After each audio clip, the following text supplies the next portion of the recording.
You're watching Heroes Lounge Super Sunday Showdown. I'm Karis, and joining me this week, it's Shadowwriter. Hello, everyone. I hope you're having a great day. I sure as hell am. I slept until like 4 p.m. and now I'm ready to get some Heroes of the Storm action. Karis, what do we have on for today? We've got a Division 2 matchup between JoPaMaJuju and 3K White. So these are really interesting teams here because what we've got is two teams pretty high in the division. So as I understand it, JoPaMaJuju haven't yet been defeated so far this season in Division 2. So looking like a pretty devastating force, and they're going up against 3K White, who have only lost one match so far. Is that right? Yep, you've got your stats 100% correct now. JoPaMaJuju, they've only I just butchered that name. They've only played 5 matches, whereas the current leaders in the table have played 6. So it remains to be seen if JoPaMaJuju they take this round, they could go up to the first place in that chart. It's possible. Yeah, and of course, both of these teams, it's not, this is their sixth match of the season, and both of them will be looking to eye up those playoff spots. For those of you who don't know, perhaps the top 8 teams from Division 2 go into the Legendary Cup, along with the top 8 teams from Division 3. Currently, as you mentioned, so 3K White up there in 6th place on the table, but there's still 5 rounds to go. This is their 6th round. Obviously, some teams have played their 6th or even the 7th round. Today's the last day that this 6th round can be played. So they really are looking for those spots in the top 8, which will allow them to compete in the Legendary Cup. Now, for JoPaMaJuju, I'd say that looks pretty safe so far, given that they haven't lost a single series yet this season. But for 3K White, there could be a little bit more risk. Let's say they lost today, then they've got to make sure that they win at least a couple of their remaining 4 matches in the coming 4 weeks before the Heroes Lounge draw show on the 5th of July. So, whilst these teams get set up and ready for game number 1, I'll show us what's happened with the map draft so far. So, as you can see here, there were 2 map bans from each team. So, first map pick is going to be from JoPaMaJuju, and they banned Braxis Holdout and, perhaps controversially, Infernal Shrines. I'll touch a bit more on that in a second. Meanwhile, Battlefield of Eternity and Sky Temple were banned by 3K White. And so we're going to Tomb of the Spider Queen, picked up there by JoPaMaJuju for game number 1. So, Shadow, Infernal Shrines getting banned, that's quite surprising, isn't it? It is. I mean, it's a very classic map, a staple of should I say, of Heroes Lounge. We've seen a lot of games on it. Most teams are quite comfortable. However, this time, yeah, it has been banned out together with Sky Temple, which are 2 of the more common maps. I'm personally quite happy. We get to see some of the maps that we don't see as often. And the first one being Tomb of the Spider Queen, of course, we're going to see a lot of wave clear, and I always like a game of the Spider Queen. It's all so decided by macro control. I love seeing it. Yes, absolutely. And I think Tomb of the Spider Queen, it's a map that can really emphasize some team fights, but also, as you've got to think about the pushing and stuff. So there's a lot that goes on here on Tomb of the Spider Queen. It's very tight map because of the tight lanes and the small distance between top and bottom lanes. You can see a lot of rotations here, a lot of emphasis on wave clear to facilitate those rotations, to facilitate that camp pickup. And there's a lot of different ways that these teams can play it. So the Infernal Shrines ban, yeah, as you were saying, absolutely surprising given that it's the most popular map in Heroes Lounge. But Battlefield of Eternity banned in response by 3K White. Now, 3K White, by the way, we should mention, yes, they are Division 2, but quite a few of their players used to play in Oplita Esports, including, I think, Oplita himself, who is on the team. So they are a Spanish team, and they have played at moderately high level before. I think they've played in Division 1 in previous seasons, some of these players, although not this team and this roster. Exactly. And also you've seen them in some of the kind of custom cups that have been going on. Speaking of which, of course, don't forget that on Tuesday we've got Heroes Lounge Method Mayhem, Good plug. which brought to you by Method over on their channel and casted by Kaldor and Tetcher. And of course, you can still sign up for the second cup of that until tomorrow night. So I think we're almost ready to go into draft number 1 in this best of 3 series. Shadow, who do you think is going to be the favourite before we even get into this draft? I mean, right. So those of you who've watched me cast solo, they know, they would know those people that I love teams with names that are easy to pronounce. So personally, my heart goes out to 3K White. Such an easy team name to pronounce, just based on the team names. I want to say 3K White. Fair enough. So 3K White there with the slightly easier name. I don't know what JoPaMaJuju means. At first I thought it might be some combination of their player names, but that didn't really work out. But maybe it was, 10 years ago or something. But I think, yeah, it looks like we are pretty much ready to go into the draft here in game number 1. So we are going to head in to that draft momentarily. And when we do, hopefully, we will have some betting underway. But that's the dream. That's always the dream. You will be able to can't bet ever satisfy the virtual gambling points. addiction that runs through our souls. The gambling addiction, gambling for points. Unfortunately, talking about gambling, I'll have to return to work next week in them bookie shops. So even more gambling for me. But until then, Heroes of the Storm it is. Absolutely. So we are just waiting to check everything's in order, and then we will be getting the show on the road here at Heroes Lounge Super Sunday Showdown, and we are into the draft. Game number 1. Tomb of the Spider Queen. What do we expect to get banned here, Shadow Writer? Okay, so like I mentioned, obviously, wave clear is important. Although not long ago we did have a minor, or should I say not so minor patch in terms of recent changes to the heroes. Uther is now more popular. Cassia has become more popular. We've seen around the buffs are heroes that before didn't quite make it to the meta. Now they might not necessarily come out to play on this specific map because none of them really are that wave clear heavy, but Tassadar, big priority. As always, the Zoo ban, not surprising. Yeah, I think Zul on this map, is somewhat inevitable that we get prioritized with a first pick or a first ban. And here we see the ban approach from 3K White. So, the Sylvanas banned in response, not some of the other high priority bans you might be thinking about at the moment, maybe, the Tassadar or something like that. Personally, I'm quite afraid of Orphea at the moment, but Rhaegar with a Bloodlust, certainly a popular pick at the moment. So there's the Tassadar ban. So it seems like 3K White focusing those meta bans. Sylvanas, of course, very strong for the map, and it can allow teams to snowball, but maybe less common as a first ban there. I don't particularly mind the Sylvanas ban. To me, it's a bit of a the type of ban that you ban when you're kind of uncomfortable in the draft and you're not sure what to go for, because I've always said it, Sylvanas is like a map objective in her own right.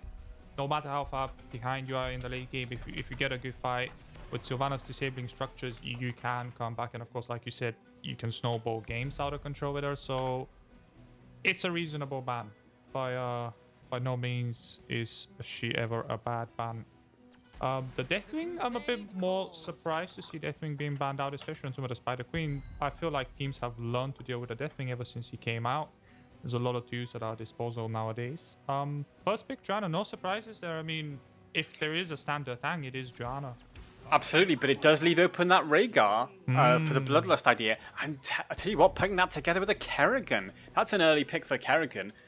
What do you make of that Kerrigan pickup? Is this something that you think JoPaMaJuju like to play specifically on this map? I wouldn't say you see a melee assassin prioritized so well in the draft, except if you've practiced it and you know exactly what you're doing. And it looks like to me, especially paired with that Hanzo pick, that Kerrigan is very much meant to be part of a Bloodlust composition. Now, of course, the 3-lane map being Spider Queen, one of the smaller maps, Kerrigan does get a lot of ganking value. She's one of those very dangerous heroes that suddenly show up in your lane in your crowd control for like 2 eons. Well, we've got some statistics in from Stats Corner. According to statistics, Kerrigan has only been played once by JoPaMaJuju, and they lost that game, in fact, so it's a 0% win rate. But no, hang on, because it's been banned against them 8 times this season. So somebody obviously knowing that the JLN on the Kerrigan is a threat, so it has been mostly banned out by teams. But 3K White's saying here, actually, the one time you did get it, you haven't managed to secure the game. So we think we have a plan to deal with that and not let JoPaMaJuju run away with that Kerrigan. By the way, ladies and gentlemen at home, you can now bet on which team you think is going to win game number 1 by typing !bet A and a number of points to bet on JoPaMaJuju, currently undefeated, or !bet B and a number of points to bet on 3K White, which Shadow has done there because of the easier pronunciation as Tracer gets picked up to supplement that Kerrigan. That's a terrifying combination for any backliner, isn't it, Shadow? Oh, I would be scared if I was 3KY right now, because I'm just looking at that at the lineup in terms of control against a high dive composition like an ETC Tracer, especially backed up with a Kerrigan and a Rhaegar. It's just you don't have the control to deal with that. Now the Rexa certainly helps. The Jaina does bring some slows to the table. I mean, I'm still not 100% comfortable though. Yeah, I think Jaina and Rexar can handle Tracer a little bit, or rather I should say Jaina and Misha. Yeah, I think they've still got to be scared though. Jaina in particular needs to get that ice block up and running if she's going to have a chance to survive the onslaught that comes at her with ETC, with Kerrigan, and with Tracer. And what was I about to say is that they don't have the wave clear yet on JoPaMaJuju. There they go for the rag. I suspect he's going to be double soaking once he gets it up and running. He can double soak into 2 lanes at once. And of course, he can, on this map, you can quite easily rotate and make it a 3rd lane, threaten to come into the 3rd lane as well. So it's a very kind of adaptive comp from JoPaMaJuju, not a very separate style, really playing probably quite aggressive in the lane where they put Tracer and Kerrigan. Yep, all this stands true. Also, you got to remember, Bloodlust is extremely popular these days, and after level 10 it could be another serious problem for 3KY. Now, they do have some controls to deal with it. They don't have Gus, which doesn't make too much sense into Mother Spider Queen. They do have the blind from Joanna, which is always great in mitigating the damage.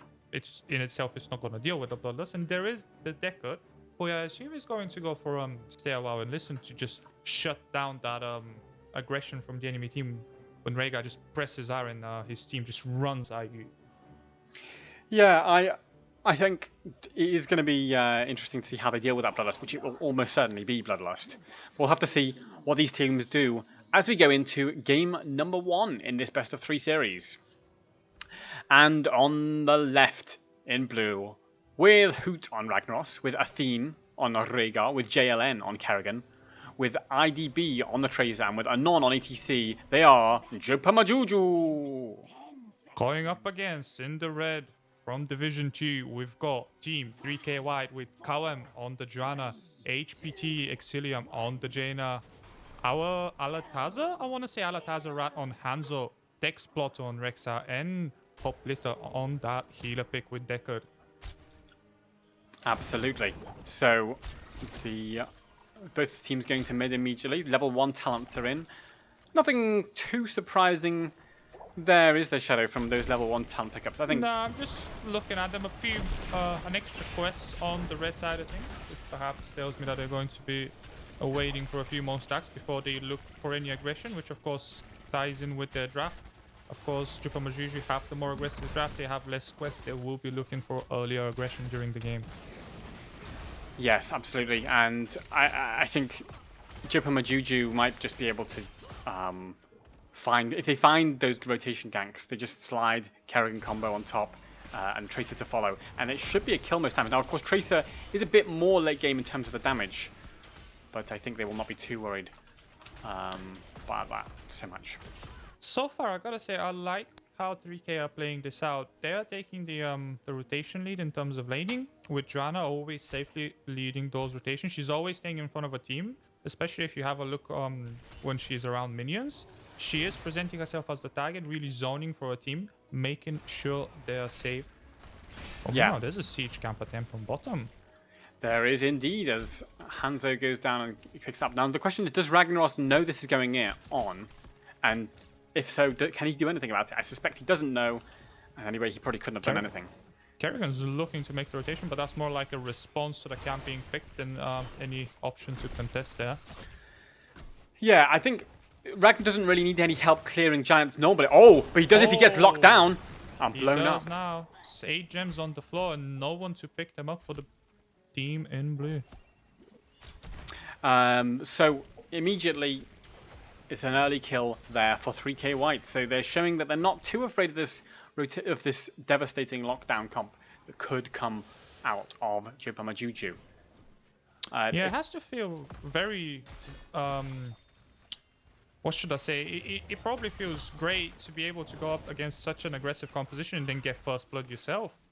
Make you comfortable. Credit to 3K who are showing, why they are such a strong force in Division 2. Showing the initiative there, not letting themselves sit in the back foot. As I said, Tracer may become more of a problem for them late game, and particularly once that Bloodlust is up and running. That's when they have to be really scared on the side of 3K. As you pointed out, the only real answer they've got to that is to stay a while and listen. And at that point, whether will Deckard even be alive? If they jump on Deckard and they get a combo on him, he might not even survive that combo, and then the rest of his team will surely fall. So it could be a difficult situation for 3K White once the Bloodlust is up and running. But for now, they're looking fairly confident in this game as the mid camp pushes towards those towers. Yep, 3K White getting some value with their Bruiser camp as they captured that earlier on in the game than their opponents. Now, of course, it has been dealt with on middle lane there by JoPaMaJuju. They've only taken minor damage to the tower, so no big damage there yet. And they're looking, I would say, to push with their own Bruiser camp, look for some counter value. Yes, I think that Jaina and Hanzo will be able to clear it fairly easily once they get there with the help of Joanna, of course. Joanna, at the moment, just trying to slow rotations of JoPaMaJuju. I have to say credit to Calem, who's been doing, a sterling job, as you pointed out, on that Joanna. Just standing in front, saying, no, JoPaMaJuju, you're not going to play your own game just yet. Because I'm Joanna, and I can threaten you without being too threatened myself. Both teams have enough gems to pay in now. Yep. But nobody has so far. 30 gems or so in for both teams. But 3K White, they have had 7 for a while. They've been looking to get some sort of a small advantage with the turning phase of the game. They haven't been able to, as level 7 comes in for the blue guys as well. Cleanse has been picked up, so Rhaegar really becoming able to save his squishy teammates from the limited lockdown from 3KY. Meanwhile, I totally missed out on bottom. 3KY getting enough gems to get themselves the first Web Weaver phase. Let's see how much they can do with that, Harris. Yes, we'll have to see, and yeah, showing their early game confidence here. And remember, Jaina doesn't have that ice block yet, so she's still got to be careful. But yeah, great control so far of the map by 3K White. They just seem to be not doing anything flashy, just saying, look, we're going to play calmly, disciplined, control the hand in, control the lane clear. And now let's see, as you say, what they can do with that early Web Weaver. As Cleanse had to be used onto that Kerrigan.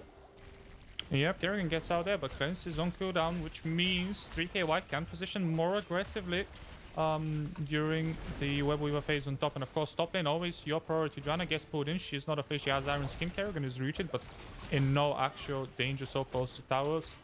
And that Web Weaver is going to get cleaned up after getting, I would say, a low to mediocre value on top lane, which is of course the boss lane. It is an early Web Weaver, so they don't tend to get huge value.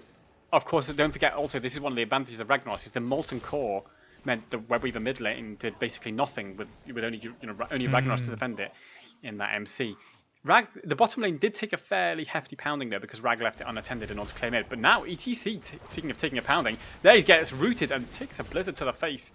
And Anon has to sit back. ETC is not so tanky against this kind of firepower from Hanzo and Jaina. So Anon has to play a bit cautiously here. Yep, that type of burst damage can ruin your day as an ETC. Now he's looking to zone for his team on the bottom as they try to get their own Web Weaver face. The stun from Misha is great, but She is dead. Stop the animal abuse. F's in the chat for that bear, please. Get Level those 10 Fs however out. in for the red team. Yeah, level 10s are in. Blessed Shield. Ring of Frost, ladies and gentlemen, from the Jaina. That tells me that they... Oh, the cleanse! Absolute sick cleanse from Athene onto a non-saves the ETC when the Hands Arrow came in. Yeah, but there's the Ring of Frost onto the Stay a While and Listen tells me that 3K White have a lot of faith in their Decade player who... Here's that bloodlust. Oh. It Sorry is to, indeed Bloodlust, yeah. I think that's not too surprising. I think we were expecting that. As ETC gets rooted here, is this the combo? There's no cleanse this time. The ring lands on ETC. He is standing in that place. The Bloodlust is there. ETC doesn't live through the stairwell. And listen, is absolutely magnificent. And it buys enough time. Oh, only just does the blue team manage to pick the Jaina kill. I thought the stairwell and listen was going to save her life, but ooh, that was tough. That Bloodlust, it is a huge power spike. Yeah, and I really like the Sulfura Smash idea from Ragnaros as well, as if they didn't have enough lockdown, single target lockdown blow up. Like, you just do a Kerrigan combination and a Smash on top. That target's dead. It doesn't matter what you've got on the other side, because there's no cleanse from Decade to save anybody who gets locked down in the the Kerrigan combo. So you just drop a Smash on top. You don't even need the Tracer follow-up in that situation or the Bloodlust. But they've got it if they do, for some reason, need it. And that was 2 kills for 1. Yep, I want to say the game is evening out as the second Web Weaver phase is being cleared by 3K White. Just looking at the experience bars, a very close structure. No team has really a big advantage in terms of health percentages on those forts. And of course, it's 2 kills versus 2 kills. We have a brief pause. We do have a brief pause, so we're going to go back to our pretty faces. Of course. I think there's a touch of lag or technical issues from the players just now. But yeah, so far it's neck and neck on kills. And in the pre-10 fights, 3K White looked fairly confident. But when we saw those ultimates come out from JoPaMaJuju, they seemed to be in charge of the fight. I do love that Stay a While and Listen Ring of Frost idea. They did manage to blow up ETC. But, it's what do you get in response, from that? That is the issue. Yeah, I think 3K White, they were in a bit of a problematic situation in the second half of that fight, primarily because they used most of their big cooldowns during the engage before that, and when they got re-engaged upon, they didn't have the tools they needed to handle the massive aggression that came their way. We'll see once the two teams clash together again when all the major ultimates are off cooldown what happens. Yes, we will see indeed, as these teams both very even on XP, and they both have enough gemmies to pay. It's an easier pay for the red team because they have more in already. But I think Rag's gonna get those 26 in. No, cheeky blind from Joanna. Now I'm really dominating that top turning in point with Joanna. You basically can't do anything about it if you're the enemies. You have to commit to a fight to get that Joanna away from that position. She is not gonna succumb to just poke, which is not something the blue team has, honestly. No, they don't. They're not really the poking style. They're kind of all in. But when they go all in, it is a threat. Yeah, it looked like for a second there Misha was all in, but... I tell you what, Ragnaros is a bit rooted in trouble. Maybe he could get in trouble here. No, he does have the E-build and he will use that to get away. Comes out. Followed by the Ring of Frost, onto 3 members, immediately kills ETC as well as the Ragnaros. Here comes the Stay a While and Listen to try to follow up for more. Kerrigan Rakes trying to get the counter combo, but it's too little too late maybe. She has to hide in her cocoon for now. Falls pretty low and the damage is enough to secure her as well. I love that opening from 3K White. It's just the way it's meant to be. Blessed Shield, the easiest engage, the easier you can do something, set it up, the best chance you have that it'll work out. Blessed Shield, we saw it come out, immediately follow up, Hands Arrow, Ring, boom, that massive AoE control that Rhaegar struggles with. He can't, of course, cleanse it like the Brightwing would. And the kills were there on the board. Now the Ragnaros passive is coming through for the defense. But 3K White just rotating for that top fort, saying, okay, we're happy to take forts down. We are opening up the map. We're in the lead now. We control the next phase of the game. Yes, and they've almost got enough for a second turn in a row. 3 more gemmies and they would be able to do another turn in. But more importantly, perhaps, they've got themselves a level lead and a 3-fort advantage. And when you're playing against their Molten Core, securing a 3-fort advantage is no easy feat. No, definitely it is not. And I want to point out, Jaina, despite not having access to Ice Block yet, she's really been able to stay out of trouble in general. Not a lot of pressure has been put on up by Trace. Here's the cleanse on Ragnaros. He seems a bit uncertain whether his team is engaging or not. Good looking to make sure. Oh, I missed that. So did I, actually. The rotation gank onto Rexar. But is there a kill onto Deckard as well? It might be the bomb from Tracer hit, but the arrow from Hanzo saves Hoplita, giving him enough time to walk out of there. But this does mean that the blue team will get their own Webweaver phase. I have to say, a credit to both Deckard and Rhaegar for escaping there on slivers of HP. Like, Deckard just picked up his staff and walked out of there with a Kerrigan and an ETC all over him. And Rhaegar caught in the Ring of Frost and took a heavy pounding, but they couldn't quite finish the job because of the zoning that was going on them. And of course, with the Rexar being dead, that did not help. So, Webweaver picked up here by JoPaMaJuju, but level 16 will be in very soon. Yeah, level 16 in for the team defending, which should make that defense a bit easier. Of course, that doesn't necessarily mean that JoPaMaJuju can't fight. It's just that they got to be a lot more careful about how they pick the fight if they do decide to do so. It doesn't look like they want to fight. They are stalling the rotation for as much as they can, leaving the Webweaver some space to pressure the fort. He's getting to the fort right now, and PK White a bit split. There's 2 people on the Webweaver, 3 in the front line. It looked like there for a second JoPaMaJuju could have looked for a pick. Instead, they opt to get the fort on bottom. But overall, I think 3KY getting the better end of that deal. When the dust settles, they're still ahead. Not by as much as they were 2 minutes ago, yeah, but still ahead. I really like the way 3K White are threatening ETC. Anytime he comes near them, they're saying, ETC, you're going to take a pounding, ETC. And that stops JoPaMaJuju from being able to edge forwards by using their tank. Because Anon has to sit back. As an ETC, you can really get locked down and blown up. And so he's got to sit back and not take all that damage that comes out. And that's you doing great to keep 3K White in with a bit of space. Level 16 has been picked up now for JoPaMaJuju, but level 17 is in for their opponent, 3K White. In this Division 2 Best of 3 series, Game 1. I love that, how much you're hyping this up, Karis. I absolutely love it. And talking about hype, JoPaMaJuju turning in 57 gems, almost getting a second Webweaver phase just after the last one we saw, which ideally is what you are looking for on this map. Now, they don't quite have the gems yet. They just need 3 more. The Bless Shield comes out. Tracer gets out just before the Dragon Arrow hits. Bloodlust has been used. Is that a counter engage by the Blue? Yes, it is. The Kerrigan combo lands. EGC is mosh pitting. The stairwell and listen hits everyone, but Rhaegar already dead. Yeah, and Tracer's just getting to town in the backline. Oh, but has the fort been done enough to kill her? Hanzo's there to finish the job. Tracer goes down. So, 2 for 1 so far.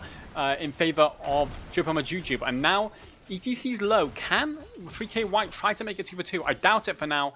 And with that space, JoPaMaJuju secured themselves another turn in. I mean, what an engage there! I mean, the cleanse on Tracer is what saved this fight for JoPaMaJuju and turned it around completely, because she was dead without that cleanse. Yep.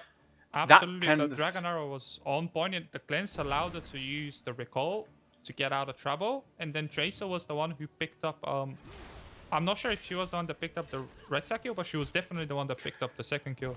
No, it was the Kerrigan who set up the Rexar kill, followed by the ETC into the mosh. Now, slightly unfortunately for 3K White, the ETC in the stay a while and listen got woken up by some stray damage, I think, and that meant they couldn't finish off the ETC. I think with just a few seconds more, they could have killed Anon and made it a 2 for 2. Or even chased for more than if UTC was dead. But yeah, really close fights so far. And both teams showing very different ideas of how they're going to play this. And for me, that's something really impressive about this high-level Heroes of the Storm action is the battle of ideas between these two top teams. Both of them approaching the game in very different ways. And talking about approaches, Rexar's getting approached by the whole enemy team. The Feign dead I don't think it's going to be enough to save him. There's so much crowd control there that it does not matter how good you use that stasis ability to dodge 1 or 2 stunts. Yeah, Whew, and then there was the tough. body blocks as well. So, yeah. Just as the web weavers come through for your team as well, this is really not the time where you want to be dead. Rather, when your team is looking to be on the offensive side, they're looking to make the plays, and now suddenly they find themselves in that 4 versus 5 situation where the experience really suddenly doesn't matter. Like even if they get 20, they can't really afford to fight 4 versus 5 unless they find a straight pick. Yeah, I think they have to try and just push separately and wait, unless they are waiting for a straight pick. They Ooh. aren't. I was going to say they could just go and push in a different lane or something. The problem is the web weavers are so far back because it comes off the back of 2 previous web weavers, which have really pushed those lanes onto the red side of the map. Level 20s are in though. Yeah, 3KY, they do have level 20, like you said, and correct my maths if I'm wrong, but they do have enough for another turn in, or at least very nearly so. So they still have a short window of opportunity. 5 gems short. They can grab that before their enemies are level 20, I believe.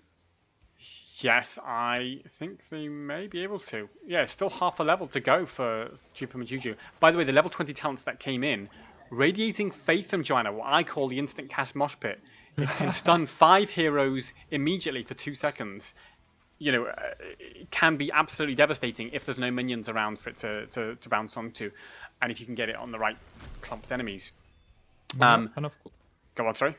Yeah, and of course, respect the elderly. We've been seeing a lot of value mass hits from the Deckard on the enemy team with the Stairwell. And listen, having that silence and blind after the normal sleep duration, it must be huge because it basically is like a cheap poor man's mosh pit. Really, I want to say you can move, but you can't do much else. Yeah, you can run, but you can't hide. Yeah, I mean, well, more importantly, the blind against the bloodlust. Don't forget, as we have another little pause, so we'll go back to our faces. But the blind for 3 seconds against bloodlust is so important. But speaking of bloodlust and level 20, level 20's speaking of bloodlust, just come in. Gladiator's washout, the spiciest talent of them all. And that's the thing, is because 3 seconds for a blind sounds like ages until you realize the Gladiator's washout bloodlust upgrade lasts 16 seconds. That's absolutely insane length. I've never done anything that lasted 16 seconds in my life. I'm sure some specific members of Naughty Audience would disagree with you on that statement, but moving past that, 16 seconds is a long time. I was just looking at the cooldowns, and I think that's enough for Joanna to throw out her blind. That blind to be over, for her to get the cooldown, to throw the blind again, and again that blind is over, and you still have bloodlust. It's really long, yeah. And now the stay while and listen. How long does it actually last for? It lasts for 3 seconds, right? And for so up to, is it 3 and then 2, or is it's something like that, right? So up to 5 seconds of sleep extra. plus 3 seconds of blind. So you could, in theory, be blinded, be disabled for 10 seconds effectively. But that's best case scenario. And yeah, theoretically it's great, but practically, theory and practice in Heroes of the Storm do very different things. Well, as the old saying goes, theory and practice are the same in theory, but not in practice. As we go back into this game, level 20 on both sides. Game number 1 in this best of 3 between JoPaMaJuju and 3K White. And it's already a very tense game, even in the first game. As close as it gets. Yeah, 6 kills versus 6. I have the feeling that one big major team fight could decide the outcome of the whole game, but both teams dealing well with the stress and not making any major mistakes that could end the game. At least Heroes of the Storm is the game of who can make less mistakes than their opponents. Talking about mistake, Kerrigan jumps in for the Hanzo kill, doesn't quite get it. Oh, I don't think that clearance was necessary, but it confirmed that Kerrigan got out of that, and it's stay a while and listen on cooldown. That's a long cooldown, and that's their main mosh pit counter and their main bloodlust counter. And they've been putting so much faith in Oplita landing those stay a while and listens. Is this the moment where 3K White just sit back and say we don't want to fight for 45 seconds? It could very well be, because if there's a ability that I would call linchpin to the draft, it would be that one. And Kerrigan indeed engages. Rexar is manages to get the stages actually, and he walks out. The ring follows up. The ring is great. How did that engagement turn around so quickly? The Tracer bomb doesn't confirm the Rexar kill, but Tracer rounds do manage to get that. But so far it's a trade 1-for-1. Tracer's falling low, gets actually out of that fight with escape, but the backline of JoPaMaJuju is very low in health. They are forced to back off as the healing from Deckard, yet potions are great. Just then, potions are great. Absolutely incredible, Shadow. That counter engage, it looked like Rexar was just going to disappear, but he uses a feigned death to dodge the Ragnarok Sulfura smash. And then, once that happens, as we go back to our faces again, as we have another pause, once that happens, then suddenly you get the Hanzo arrow onto a big bunch of them. And Jaina, she doesn't blink out. No. She blinks in to drop that Ring of Frost wombo combo onto the enemy team and blows up some members there, in particular Kerrigan. The rest had to back off as well on low health. So, incredible performance from 3K White to turn that fight around. As we go back into the game, and it's when Webweaver's picked up for 3K White. What are they going to do with this, their third Webweavers of the game, as they march towards the bot lane? Is Hoplit AFK on mid? Does he or she know that the game has continued? He knows now, but... I think that might actually have been a bait, you know. I mean, sure. I don't know. The question is asked. Yep, right. We are back in it, fully back in it. JoPaMaJuju not shaming themselves by picking up that AFK kill, really showcasing sportsmanship. Good sportsmanship from the teams here. So the teams are carrying on. The Red Webweavers are marching top and bottom. Mid has already been cleared. Now, I assume they're going to stay with this top lane and try to get some keep pressure, because of that is, of course, going to be the next win condition for both of these teams is the boss. Assuming that they don't get enough gems for a while. And all big heroics are off cooldown except Moshpit, and I expect 3K White, they have kept track of the Moshpit cooldown. They know they have a short window to look for something, and it seems to me, just looking at the positioning of 3K White, that they went in, they got some damage, they couldn't find the position they were looking for. They're gonna back off as soon as Molten Core is still up here. Yeah, Molten Core is still up. Kerrigan is however split on the bottom lane, defending that keep there. I think the keep actually falls down.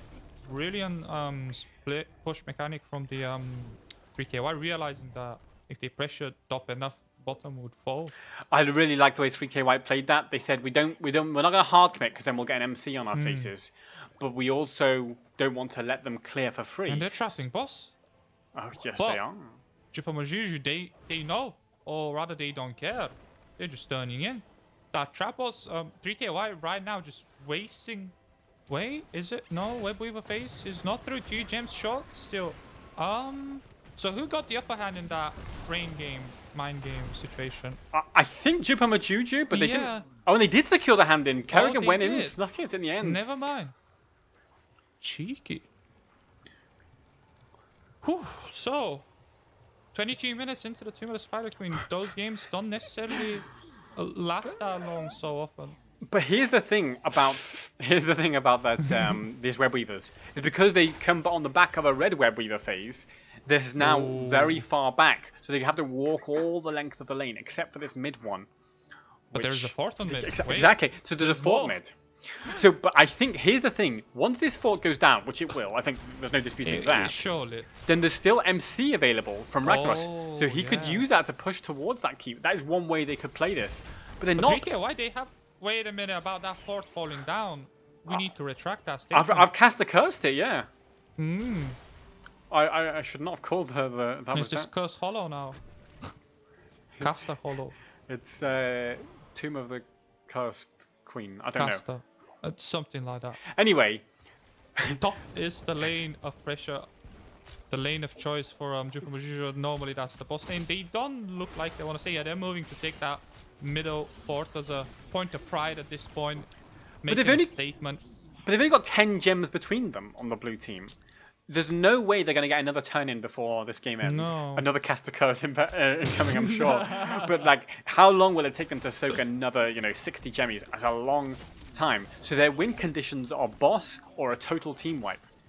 And It just occurred to me. We might be sitting here for the next 15 minutes just watching those teams get waves after waves.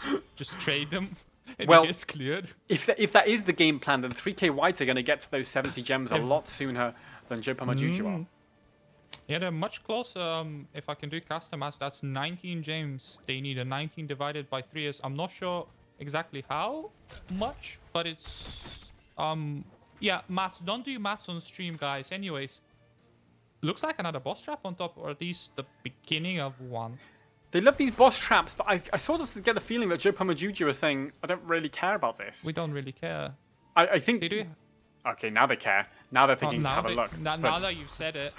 Yeah, but now, of course, it's too late. I mean, No, the trap is not there anymore. Oh, Hanzo out of position. There's no claims for him from Deca. Sewan, listen, he's great. Oh my god, that turnaround with Mosh Pit. Hanzo, the sacrificial lamb, and 3K White, they have cleaned up house. excuse me? Well, what the hell was that? That stay a while and listen into Ring of Frost. Gina just melted the enemy team. Where have they gone? Like, the Hanzo was blown up. Great combination, great engage. And then there's suddenly a turnaround with a stay a while and listen. And the blue team is just gone. I don't even know where they've gone. There's just Ring of Frost on top of the stay a while and listen. Absolutely destroyed. Hanzo wasn't even alive to do the damage. In comes ETC with a mosh pit. The mosh pit's sick, but at this point, is it enough? I want to argue no. JoPaMaJuju.exe not found at this point. 3K White are saying they can right click the core and they can absolutely take it down. There's no way in hell the enemy team is going to respawn in time to defend this. And 3K White, the arguable underdog, no Rexa, sweet play with the stasis they are surviving. 3K White, arguably the underdogs, taking the lead in the series with a 1-0 victory on Tomb of the Spider Queen. Absolutely incredible performance here. And you have to say, it all comes down to these wombo combos. Just, you know, they're saying, yes, we're going to lose somebody to the Kerrigan, ETC, Ragnaros engage. But Jaina finding these rings, Deckard finding these sleeps. It blows my mind that damage like that comes out in just such burst. And, you know, the Bloodlust can't really help you with that burst. It's giving you really lots of sustain for the 16-second duration. But there's no way they're auto-attacking at the end of that, because, of course, the blind that follows the sleep as well, the silence that follows the sleep, and boom, that was the end of JoPaMaJuju. Is this the beginning of their first defeat in Heroes Lounge Division 2? We'll have to wait and see as we go potentially into game number 2 and possibly game number 3 coming up shortly. But wow, what a performance there. Yep, indeed. I mean, that last fight, I really can't say how enough of how well 3KY read their opponents. They predicted, I think, as early as the draft that their enemies were going to be clumping up so much, and they knew they could depend on a combo such as Sailor, Listen, and a mage such as Jaina with the ring. I mean, Sailor and Listen, the new Void Prison. Do you remember back in the day when we had the Void Prison ring combos? Yeah. And I have to say the Stairwell Listen was huge here, but sometimes the ring didn't even need that stairwell. Like, no, it's just Echelon on the Jaina, just absolutely spot on with those engages, and you know, just finds it, presses Icy Veins, bang, drops the combo on, and they just all disappeared. And that's with Hanzo dead. That was with Hanzo already dead. Like, their other damage dealer. So that all comes down to the Jaina, Rexar, Deckard, and Joanna damage. Indeed, when we have the second map being chosen already, who is that by? This is by JoPaMaJuju. They've chosen to take us to Alterac Pass for the second game. Interesting choice. Absolutely interesting, as it's quite a unique map, and so it's kind of quite large as well. It's very macro focused. There's gonna be a lot of emphasis on those camps. They have a very short cooldown, but yeah, you need some kind of global presence here. Again, another popular map for Ragnaros. You know, Tomb and Alterac are the sort of the main two maps for Ragnaros. So we could see another Ragnaros come out from JoPaMaJuju, but here typically you see him picked more for Lava Wave, and I got the impression that they like to play with that Sulfura Smash wombo combo style there. from JoPaMaJuju. Yeah, I'm having trouble talking because talking is hard. because that was such an incredible ending to that game. By the way, it has been pointed out in the chat by Anton Wright. Yes, this today is the 5th anniversary of the heroeslounge.gg website. So Oh, I didn't know. happy birthday to Heroes Lounge, which has been Happy around for. birthday to you. I'm never gonna sing again in stream. Please, I can't sing. Don't make me. Sorry. So, yes, Heroes Lounge have been providing top quality, high-end, Quality, competitive yes, Heroes of that's the the Storm. word. Or in Yosh's case, quantity, I think. Top quality Heroes of the Storm action, competitive Heroes of the Storm action for Quite 5 competitive, years. honestly. Yeah, and here this is incredible. Yeah. I mean, just because the teams are not getting paid. I mean, I would argue that it motivates you fighting for pride and and virtual points. It motivates you just as much as fighting for money. Um, especially during lockdown when you don't have the opportunity to go work for money. But if you do want to fight for money, Oh, if you do want to fight for you can money, join though. in the Method Mayhem tournament every Tuesday. There's a Method Mayhem Cup casted by Keldor and Tetcher, and there is prize money for the winning teams of each cup, and of course through those cups you qualify for the monthly tournaments as well. Check out all of the info on that on heroeslounge.gg, the website that's 5 years old today. Right So, now. back to Division 2 for a second. I mean, like we talked about JoPaMaJuju, they haven't yet lost a series this season. They have lost a couple of maps here and there, but could this be? Because it seemed like 3K White had all the answers there in game number 1, despite it being a very close game. Yeah, I mean they did have a few. It wasn't a one-sided game by any means. Of course, it was a very contested game, and JoPaMaJuju, they definitely showed that there's a reason why they haven't lost a series yet, and that's why just because they play a solid macro game. I think what happened last game was 3K White, they just had the draft to deal with their opponents, and I think if JoPaMaJuju, if they can get the draft they want on Alterac Pass, we'll be looking at a different game. Yeah, I think this is a map where, of course, the teams will need to play strategically, for sure. And we do know that JoPaMaJuju have picked this map twice before, and they've won both of those games. So they do know what they're doing here, and we're expecting them to show something interesting on this map and show off their force. So, well, I mean, the difficulty is working out how the drafts are going to go, because you don't normally. I mean, the draft that JoPaMaJuju picked in game number 1 is not that common a draft in itself. So it's going to be interesting to see the way this is played by JPMJ, as I may start calling them. Yeah, I mean, last time we definitely didn't see the most standard draft ever for Tomb of the Spider Queen. This time I would expect from JP. Did you say no? It wasn't JPEG. It was JP. Oh. JoPaMaJuju, I expect something more standard, more global on Alterac Pass. It looks like we're ready to head into the draft for Alterac Pass, Kari. So you ready? I'm always ready. All right, let's get this show on the road right now. I'm sure I clicked that button. Please. There we go.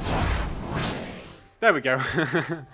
As we go into this draft in game number 2, and if you want to bet virtual points on who you think will win game number 2 in this best of 3 Division 2 match, you can type !bet A and a number of points to bet on JoPaMaJuju, and !bet B and a number of points to bet on 3K White if you think they will upset the currently undefeated Division 2 leaders. Team JPEG says Yoshi Tails. So Zul gets banned. Now, that's slightly more surprising here on Alterac than it is on Tomb of the Spider Queen, because it is harder to rotate between two lanes, which is where Zul can get the most value. But of course, he's still very powerful fighting in those choke points and for those objectives. Tracer banned from 3KY. They don't want to deal with that anymore because it was quite a nuisance for them there in game number 1. Yep, that it was. And Zoo getting banned out the second time in a row. Not surprising. It seems just 3KY they don't want to deal with the Zoo. However, JoPaMaJuju, they are approaching the draft a bit differently, and just judging from their bans, it's a Hanzo and a Tasada. So they've left the biggest global picks open for themselves. Of course, they don't have first pick yet, but you can't first pick everything. So I would expect to see at least one global being locked in the first phase of the game for the guys in blue, whether it be Abathur, False Start, or something else. It remains to be seen. Yeah. So I think. Okay. So they've gone for that Rhaegar for the Bloodlust, denying their opponents, and of course getting it for themselves. The Rhaegar, pretty solid pick, but there's Samuro Abathur. That's got to be terrifying for 3KY to see themselves up against the global pressure of Abathur and the Samuro, who can feel like he's everywhere all at once. Yeah, is that Abathur I mentioned, especially paired with the Samuro. Oh, that's a combination that we've started seeing recently, I want to say. And I'm not sure what's the counter to it. Has it been figured out yet, Karis? To Samuro Abathur, I mean, other than just being good at the game.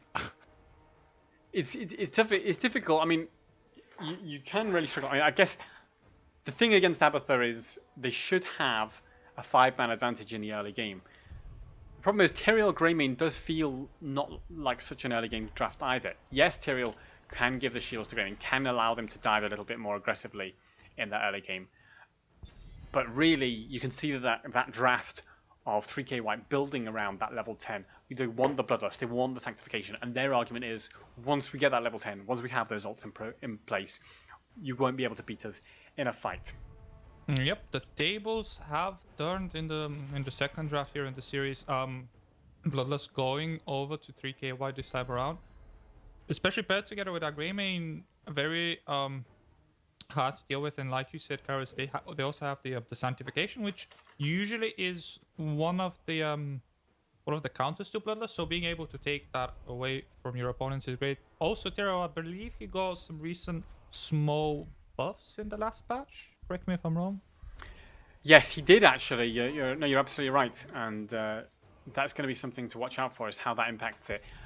Wow, Lucio as well to go with that Samuro. So that's a kind of divey, pulling apart your enemy kind of team, kind of looking to go in from the flank with the hats on Lucio and Samuro where needed, and find picks rather than take a full-on 5v5 kind of fight. So really interesting kind of playstyle here from JoPaMaJuju. Yeah, JPM really changing it up, but not really. And talking about changing it up, we've got Vikings to respond to that global Abathur as of who. I mean, what do you make of that? Because it's hard to say because I mean the Vikings have just been changed quite substantially, and I'm not sure how the new playstyle is, but it seems like from what I've heard, he's got a lot of team fighting potential, and with Bloodlust, with that percent damage talent you can get, there's potential that Vikings is just going to be a devastating force in the team fight, and of course he's still going to go and soak and do his own thing when needed. But when they want to, they're still going to take team fights with the Vikings there, and that's going to be, I think, the real threat for JoPaMaJuju, and that's the way 3K White are going to play this. Don't forget, you can still get your points bets in ASAP. Yeah, I mean, what's your feeling, Shadowright, about these two drafts? Who's your points on? Well, I've bet my points on 3KY again, but and there is a big but, as in most cases, there is a big but.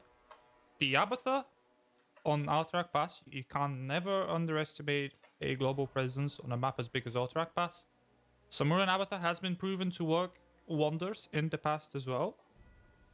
So I wouldn't write off JPM quite yet. I think even without stage dive, of course, even with just a single global presence from Abathur, I wanna say I like the draft better overall for JPM. What about you, Karis? I my gut feeling is 3K White have got the edge because they do have the ability to soak and play macro with those Vikings, but they've also got that devastating team fight potential with the Sanctification Bloodlust. But let's see how we do as we go into game number 2 in this best of 3 Division 2 series between JoPaMaJuju on the left and 3K White on the right, and the left in blue with Athene on the Lucio, with Anon on ETC, with IDB on that terrifying Samuro, with Hoot on Abathur, and who else have I not said? With Joe on Jaina. There we go. That There we is go, yeah. JoPaMaJuju. Going up against currently in the leading position in the series, arguably the underdogs, Team 3K White with HPT Exilum on that controversial Vikings pick, KM on the Tyrell Dex, Polotto on Sylvanas, Hopliter picking up the healer role once again with Rhaegar, and Alataza on the Grey main. And already we have a bit of a scuffle on bottom, a bit of a brawl type of 4v4 situation. Viking Sock in top and mid. Interestingly enough, Samuro in the mid lane. Yeah, I mean, this is the natural choice here for 3K White because it's going to come down to a push battle between this Tyrael, Rhaegar, Sylvanas, Greymane, and Jaina, ETC, Lucio. Obviously, the red team's going to win that in a single lane, right? Because you've got the Tyrael, the Greymane, and the Sylvanas just absolutely devastating in that kind of push. But they're not going to do that directly. They are going to go and pick up the camp that we were talking about earlier in the setup. So important on this map to pick up those camps whenever you can. Yeah, they're very those camps. You can't undervalue them, honestly. I would say they're just as good as a boss, if not better. They're all doing some interesting moves in the bottom lane. What is happening there? Okay. Okay. Right. Both teams picking up their respective siege camps. JPM slightly behind on the rotation, but not by too much. Of course, they have the Samuro in the middle lane, so they'll probably have an easier time clearing that camp anyways. So, whilst these teams' camps roll in the lanes, I wanted to take a look at something that's going to become a recurring battle, the real battleground in this battleground, which is going to be the XP battleground, the soak. On the left, you can see Abathur there with 1,600 XP soaked so far. Vikings, though, with 2,200. But of course, Vikings aren't really just up against Abathur. They're up against Abathur and Samuro together. Main in a lot of trouble on the bottom lane. Goes down to 160 HP. Rhaegar saves him with a heal just in time. He manages to disengage. But this game, dangerously close to first blood situation in the game. But he did manage to survive and get away, and that's absolutely crucial. And by the way, that's Sylvanas with possession at level 4. They really want to keep that push pressure up in this map. Yep, 3K White, they're approaching this with their own strategy, and it would seem that it's a strong 4-man bottom lane. Get as much structure damage as you can. Ultimately, if you can get the first Olaf dying, but that's not worth mentioning anyways. 3K White, ultimately, they want to get as much damage as they can on the bottom lane structures, and then if they could grab that objective for the extra push value, of course, combine that with Sylvanas, and you get a pretty scary situation if you're JPM. Yeah, and again, brilliant to see this high-level play from both these teams, because it, again, is a battle of ideas between these teams. And on the one hand, you've got that Samuro Abathur, and then on the other hand, you've got the Vikings to soak, combined with the terrifying combination that you just talked about with the Sylvanas, with the Tyrael, with the Greymane. So, really, two different ideas here from the teams, and both trying to make the best they can. And this is a big wave here with the help of that Sylvanas position, pushing into that top lane. Level 7 not in yet. Yeah, 3K White get that level 7, like you said, not in for the opponents just yet, and they are pushing the lane opposite the objective. Well, the Vikings are there to poke at the objective, while we're really trying to tear their opponents apart, make them respond to too many threats at once, which is kind of like how you approach a game of StarCraft. Yeah, I mean, and I have to say it's working pretty well. Okay, the fat Viking will die. Hilom's Olaf falls to his death, but he'll be back in not too much time, and the XP lead is still pretty comfortable right now for 3K White, and of course, structurally, they're doing pretty tidily as well. Not to mention the objective bar. They managed to sneak, what is this? About half of it, I want to say? 15 seconds or so. Yeah, 15. Yeah, about half exactly. So, there is a bunch of soak to be had in the mid lane. The medium-sized Viking is picking that up right now, as the tiny Viking tries to backdoor this objective and is forcing Samuro to come and keep an eye on it every time. Echilom, look at the micro here on the Viking, and Tiny Eric will manage to run away for now, or at least bait out the Samuro illusions for long enough. He's doing his job. I mean, here you go, Tiny Viking. You show him. Just because you're small doesn't mean you're not great. And you look at him how quickly he runs away. What a lad! Someone give that Viking a biscuit, please. Oh, so fat Viking going on a diet. So finally, finally Tiny Viking goes down as well. But it seems like JoPaMaJuju said, look, we've had enough of these mind games. Let's just go and force on the objective, and we'll take the fight to you, and you don't have Bloodlust yet, and then we'll see who's going to have fun, because Abathur can join us at any moment, whereas two of your Vikings are dead as Anon steps up. Indeed, yeah. JPM getting the better position around this objective, I would say, and KM actually losing a lot of his HP to the power slide combination with the Jaina. However, ETC is the one who falls the lowest in that fight. His team does disengage, but they do get the objective, which when the day is over, that's a win in my books. Yeah, and that is a decent result there for JoPaMaJuju, who seem to be learning on the job how to deal with this very aggressive and tear the team apart style that's coming out of 3K White, and they have almost caught up in the experience as these objectives roll down the 3 lanes. One good thing about however, for 3K White, one good thing about getting those drafts that let you push enemy structures that are very good in PvE is that it's also a very good draft for defending. You get a lot of siege damage when the enemy does get the objective, if they do. And so far, those riders are getting cleaned up without too many structural losses being inflicted upon 3K White. Experience pass, however, they have been evened out. The XP worse.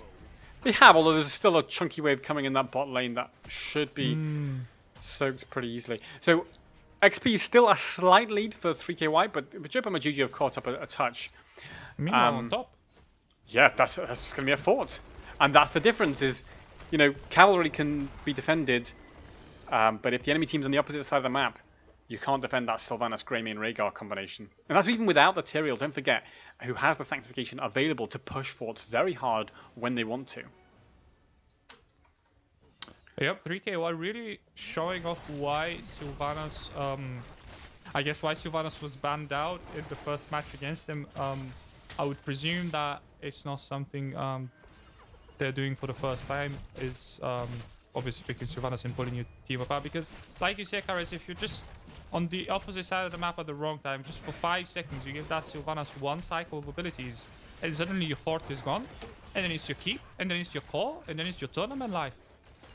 Exactly. I mean, I don't think JoPaMaJuju are worried about getting out of the tournament just yet, as they are so far undefeated. But yeah, I mean, absolutely, they could lose the series here quite easily if they make a mistake and you just push with a Bloodlust Sanctification on the side of 3K White. Yes, it's a map where it's kind of harder to finish on the spot because you need 2 keeps to get, or you need 2 keeps or very late game in order to take the core.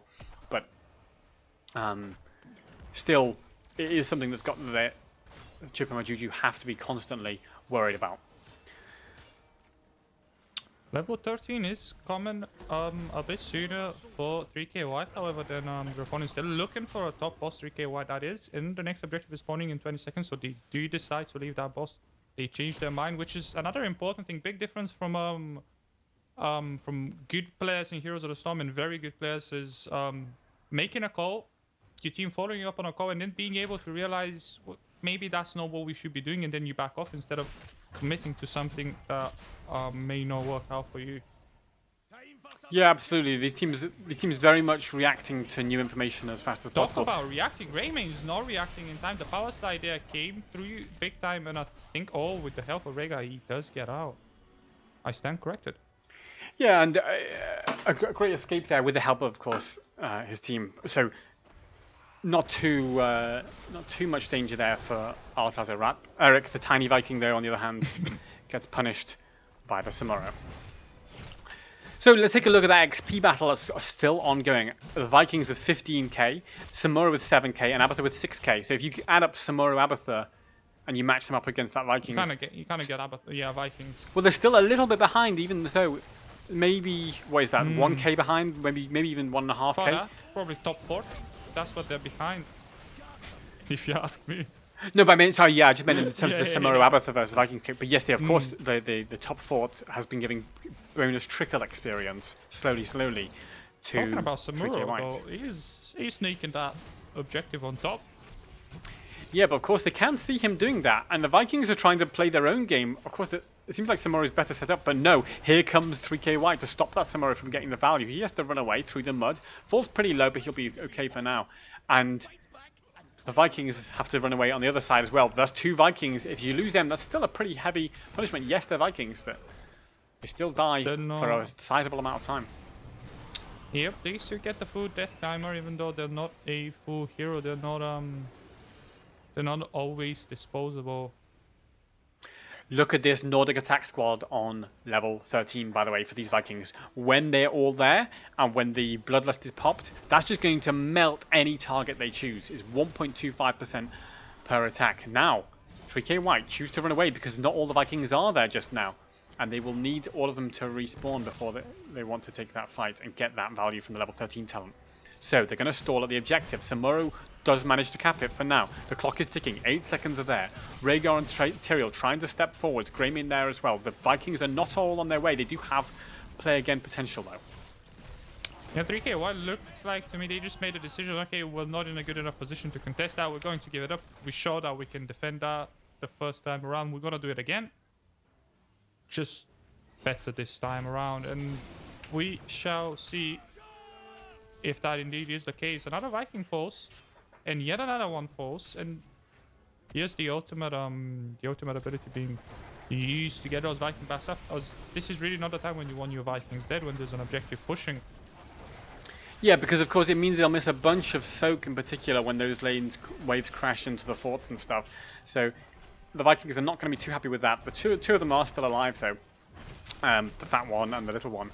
And they will sit down the bot lane and soak that and hold off the Samuro for as long as they can. But of course the Samuro has the threat of getting that Abathur hat. Mid cavalry cleared pretty easily, but it looks like the bot fort is going to have to be given as the Vikings are getting pressured. Along with yet another Viking. And I think this was the first time since the game started we saw JPM for the slightest time, albeit like very short, I want to say they were ahead in XP. They had that talent tier advantage. Now of course, looking at the XP bars right now, they've evened out again, but JPM, they have managed to catch up. Yeah, and credit to them. They seem to be adapting really well to this playstyle that 3K White have been delivering. And again, it's just there's so many different ideas that come out from these teams, and they're putting so much pressure on each other with things that would crush lesser teams, let's say, this kind of pressure. But both teams are responding really well to what each other are doing and trying to find some areas for counterplay. Level 16 talents are in, by the way, so for both teams, and they are. We have the Numbing Blast, the roots of course from Jaina again, the Showstopper from ETC for that extra armor when he slides in. So nothing too surprising just there. And Rejuvenescentia for Lucio, not going for the reduced cooldown. As Tyrael gets picked off in the bot lane where he was soaking. I didn't quite catch that on camera, but I watched that. I am ready to talk you through what happened there. I was really impressed. ETC and Samuro ganked Tyrael, who was soaking on the bottom lane. Tyrael started running left. He used his sword on the right side of the lane to bait his opponents. He ran left, but ETC smartly stood by the sword while Tyrael ran left with Samuro chasing him, and Samuro left the clone as well by the sword. So when Tyrael got like 2 maps away from the sword and teleported, expecting to be in the clear, ETC boom Here comes the power slide. Samuro's suddenly teleporting to his mirror image over there, and that's a dead hero for you. Yep. Very impressive setup. And as ETC told Tyrael, you live by the sword, you die by the sword. as the boss has to now be cleared up by both teams, and the bot lane should be cleared up fairly safely. And the same for the top by JoPaMaJuju. So neither boss getting major value as we possibly have come to expect, as yet another Viking is picked up. I mean, you can see 4 takedowns on the statistics up there. They're rounding up. Yeah, 3.5 of those are Vikings, and it's just, you know, the one from Material. So it's all of the deaths basically are come from that Vikings, except for that one Tyrael death that you just talked about. So and there's no other deaths on the other team either. So it's basically only Vikings that died so far. But as we enter more of the late game phase here, as Greymane tries to catch a kill on Samura, but he just jumps away and does the old switcheroo. As we enter this late game phase, we will expect to see these Vikings join these fight more. But ETC goes in, has the mosh pit available, the Wailing Arrow immediately interrupts. Greymane gets the Sanctification, and here comes the Bloodlust available as soon as this ends. Are they going to pop the Bloodlust, try to find the kills? They've saved the Bloodlust, they've held off on that. They've chosen not to commit any further now, but here are the Vikings. They have that percentage damage, the Bloodlust is popped. They're chasing onto Jaina, tearing her down, but the Lucio speed enables them to disengage. ETC giving his team a little bit of appeal with that face melt, but Sylvanas wants to chase. They want to get value from that Bloodlust, but they just can't. Or maybe they can. Maybe they've spoken too soon as Joe gets picked off on the objective, and it is finally a counter kill for 3K White. Yeah, 3K White regaining control of that situation with the Bloodlust eventually finding the Jaina kill, even after having to chase for so long. And they may find ETC, yeah, as I think he is pretty much blocked in and chalked off. Yes, he is. The Rockstar goes out, and this is objective going over to 3K White. Really smartly holding off on the Bloodlust until the Vikings joined them, and then just popping that off and going. The Sanctification probably. I was a bit underwhelmed by it at first, but then after obviously the Vikings joined and the Bloodlust was used, it kind of occurred to me that this was a buy time Sanctification, which is not something we see often. Sanctification usually is one of those key abilities that are meant to turn the tide of a team fight.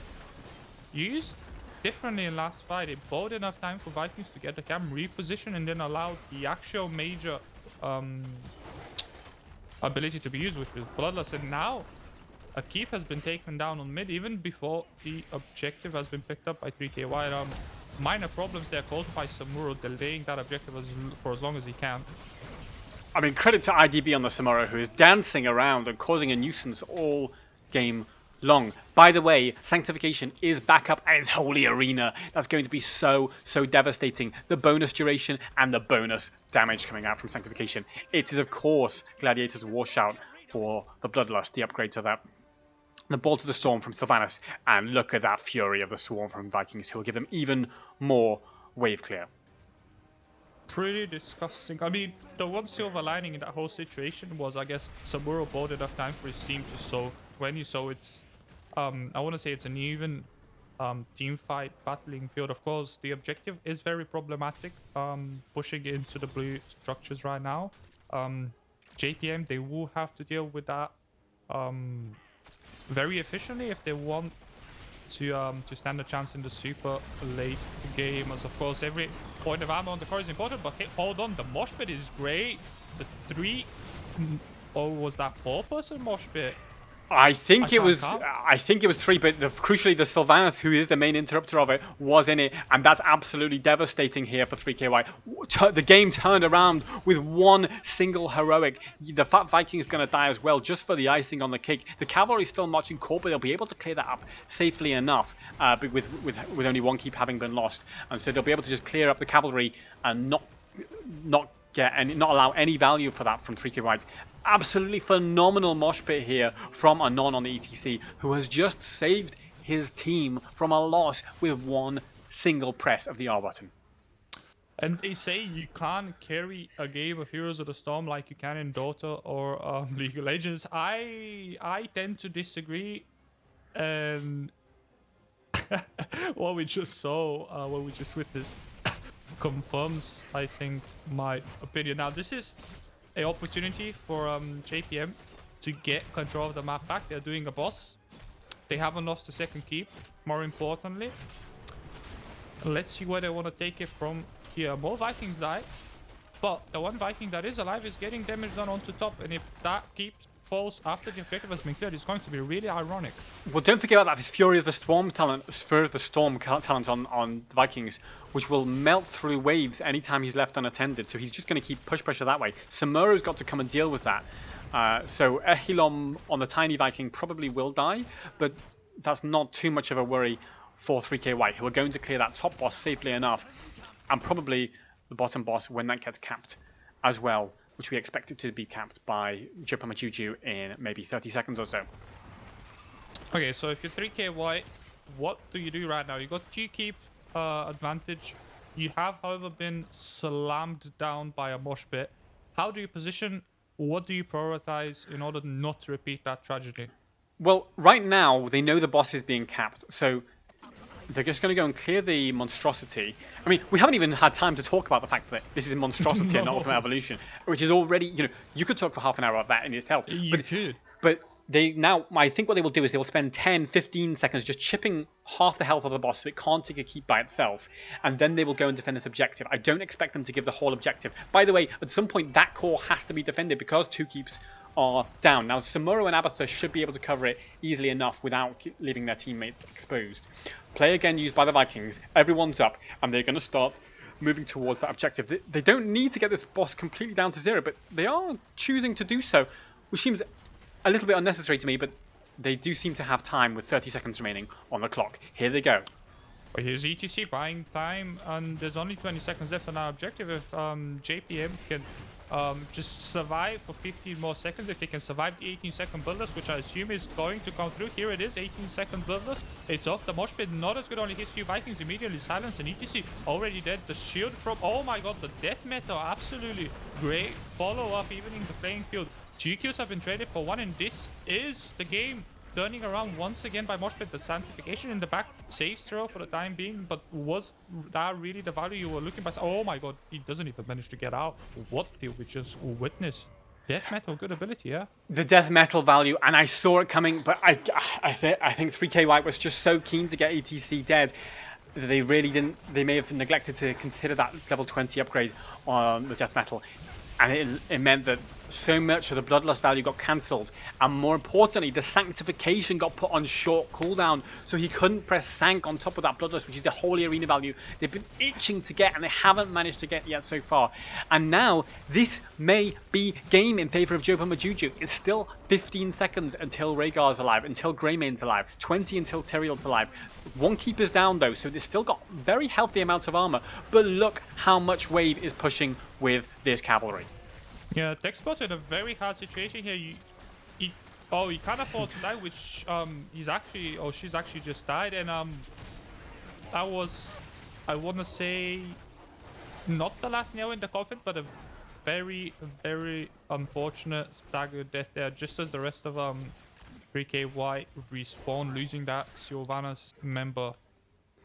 So, however, 1 keep down, 2nd keep very low, but no immediate threat to the core as of right now. So I think 3KY might be able to defend this team. We might be in for another team fight. You're right, but what they have to not do is chase out and get caught into the mosh pit or 4v5. Mosh pit isn't up for 10 seconds, so that was fortunate for them. But yeah, Baylog does fall, but that's not the end of the world. It is just a Viking, and I think play again is available. So right now, they just have to wait for this Sylvanas to respawn. There's a lot of confidence being shown here from 3KY that they don't really need to do. In the worst case, they could give this keep and they'll still be even on keeps. That's how crazy this game is going. The JoPaMaJuju are 14 kills to 3 up. Sylvanas back. And there's still a keep down. Even after that insane mosh pit value twice in a row in the super late game, still, structural advantage remains over to 3KY. This is an incredible series that we're witnessing here in this Division 2 best of 3 between JoPaMaJuju and 3K White. The currently undefeated JoPaMaJuju, I might add, who were currently holding on to that undefeated record by the skin of their teeth and by the strength of their mosh pits. But that both teams, as we enter the 25th minute of the game, are posturing around this next objective. For sure, whoever wins this objective wins the game unless they wipe as well. So it really does come down to how they can fight this. But Echilom's Olaf dies. The fat one has fallen. But once the mid lane is cleared by 3K White. I suspect they will press play again on those Vikings. They will come in and they have the bloodlust. They're looking for the boss. They don't care about that objective. They're just taking boss. Oh, this is this was all a distraction play. Is this? It does. Is this a good idea? I think if they get away with it, yes. But Samura's trying to cause a. Yes, but not really, because they're going to force them. They're onto it. They're going to force them to half back because they know what's going on, and they're going to say they're going to backdoor. 40 armor on the core is a lot. Yeah, and Tyrael has sanctification, and now they've got to go and deal with their own core because the boss is starting to march down the top lane. Worked out for 3K. Why I don't want to say it was a big gamble, but I think it's worked out, especially if they managed to get a kill on the retreat. ETC in a bit of an unfortunate position. First when it goes off, the mosh pit is great, but this team is not there. That mosh pit, it could be as great as you.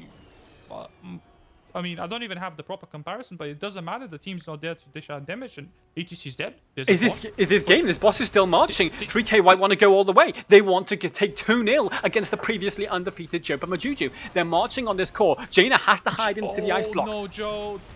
This is very bad for you. Oh, and he does get picked off. The Holy Arena comes through. The core is falling down in HP with 2 dead members and 2 keeps down. I think 3KY have done it. They have defeated the unbeaten reigning champions of Division 2. GG! What an incredible performance from both of these teams. 14 kills to 5 in favour of JoPaMaJuju, but it doesn't matter because the series 2-0 goes to 3K White. Well,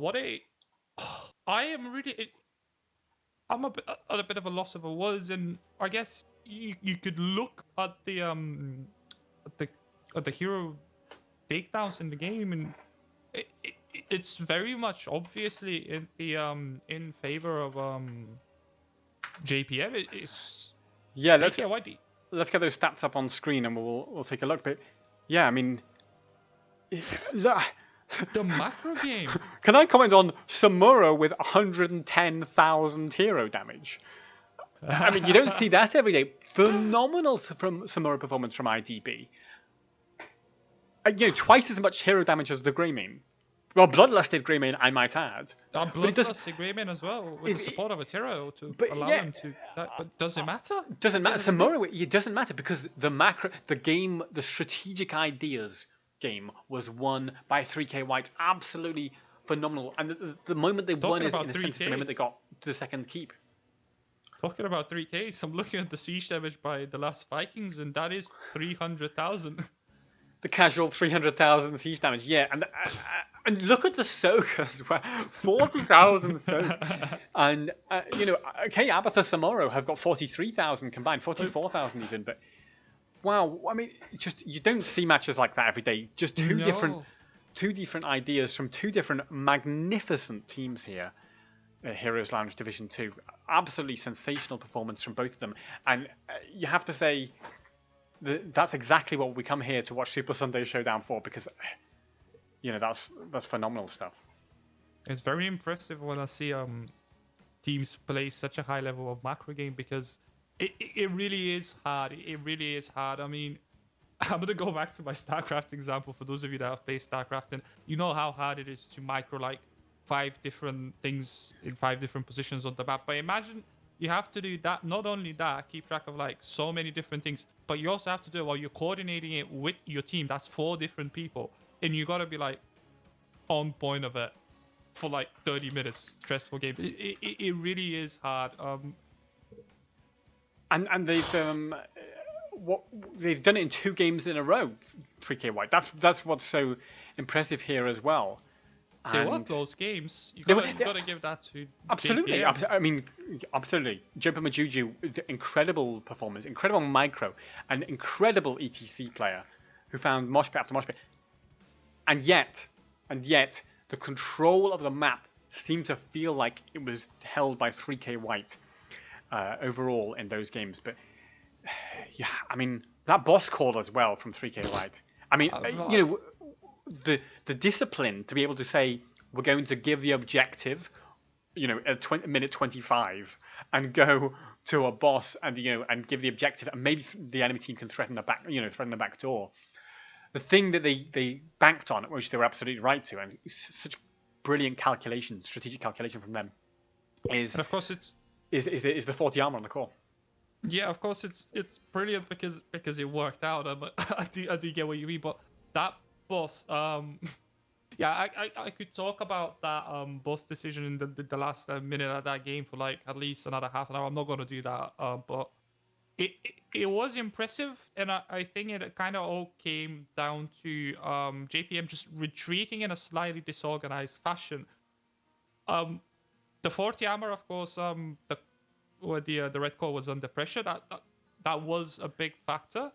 I think JPM they did the right thing, which was force their opponents to back off and defend their core. Because in an ideal world, what happens there is, you go over to the enemy core, they do get the boss, whatever. You pull them all back, and then you retreat, and you manage to defend the boss because your enemies are all on the other side of the map defending their own core. They're not pushing with the boss. So it was the right call. It's just very unfortunate that ETC eventually got picked off, which I think just was the nail in the coffin. Well, they couldn't. I mean, they couldn't get away, and that was, of course, that's one of the things is when your core is when you know your enemy's core is under pressure. That's the time to chase them, to force them to split, to try and make them decide between two different things. In their case, they had to decide between saving ETC or saving their core, and of course, one unfortunately led to the other. So once again, phenomenal decision making from 3K White, but credit to JoPaMaJuju for putting up a beautiful fight and an incredible series from both teams. That's all we've got time for, though. Don't forget that Method Mayhem is on Tuesday on the Method channel, and you can find out more information about that on heroeslounge.gg. Shadow, it's been a delight to have you here for Super Sunday Showdown, as previously. Where can viewers find you if they want to see more of you, if they want to sample more of your juicy, delicious content on the internet? Shameless self-promotion incoming.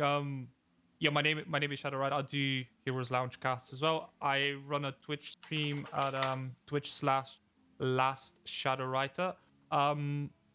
I do primarily afternoons and evenings. I play ranked as well.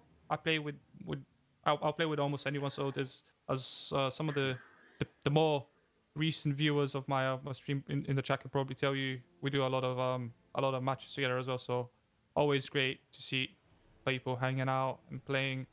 Karis, do you have a shameless self plug to do for yourself? Yes, it'll be a lot shorter. You can find me at twitch.tv/HodsKaris and on Twitter at HodsKaris. But you should stream more. I haven't seen you stream. I should. I've been unfortunately busy, but yes, I will be back on streaming eventually. But that's all we've got time for now. Halloween is casting over on twitch.tv/HalloweenHeroes, which we'll raid you over to momentarily, and he's casting George Cream's Dream Team, the best team name in Division 6, versus Fat Mosh Pit. So head over there. And we just saw some nasty mosh pits, so I think that team name is quite appropriate. Yeah, there you go. So head over to them. That's all we've got time for, though. So thank you very much for watching, and tune in next Sunday for more Super Sunday Showdown.